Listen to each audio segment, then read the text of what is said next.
Test ক্রিকেটকে বিদায় জানিয়ে দিয়েছেন ভারতীয় ক্রিকেটার বিরাট কোহলি। কিন্তু প্রশ্ন থেকে যায়, এই টেস্ট ফরম্যাটই যদি খেলতেন তাহলে কেবল একটা ফরম্যাট থেকে ঠিক কত টাকা আয় করতেন ভারতের সাবেক এই অধিনায়ক?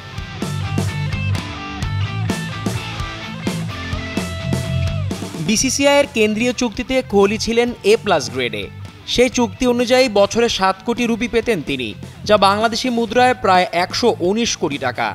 শুধু তাই নয়, প্রতিটি টেস্ট ম্যাচ ফি বাবদ আরও 15 লাখ রুপি অর্থাৎ প্রায় 25,50,000 টাকা করে পেতেন কোহলি।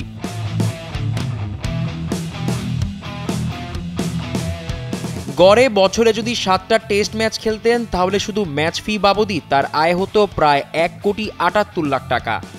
কেন্দ্রীয় চুক্তি ও ম্যাচ ফি মিলিয়ে বছরে তার সম্ভাব্য টেস্ট আয়ের অঙ্ক দাঁড়াতো প্রায় 120 কোটি টাকা।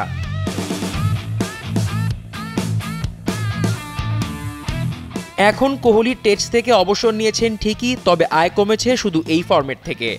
কারণ ভারতীয় ক্রিকেটের সবচেয়ে বড় তারকা এখনও রয়েছেন ওয়ানডে ও টি-20 চুক্তিতে।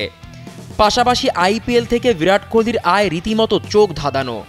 2008 সালে মাত্র 12 লাখ রুপি চুক্তিতে শুরু হলেও 2025 সালের মধ্যে সেই চুক্তি পৌঁছে গেছে 21 কোটি রুপিতে, অর্থাৎ বছরে প্রায় 35.7 কোটি টাকা।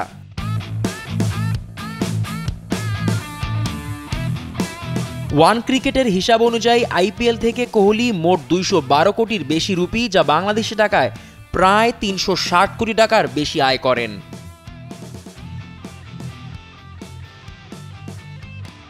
সব মিলে 2025 সালের হিসেব বলছে বিরাট কোহলির মোট সম্পদ 1050 কোটি রুপি, অর্থাৎ বাংলাদেশি টাকায় প্রায় 1785 কোটি টাকা।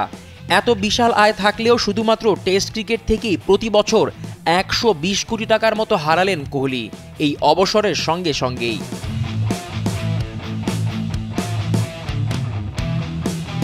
তবে কোহলি যা অর্জন করে ফেলেছেন সেখানে অর্থই বা আর কতটা প্রাসঙ্গিক?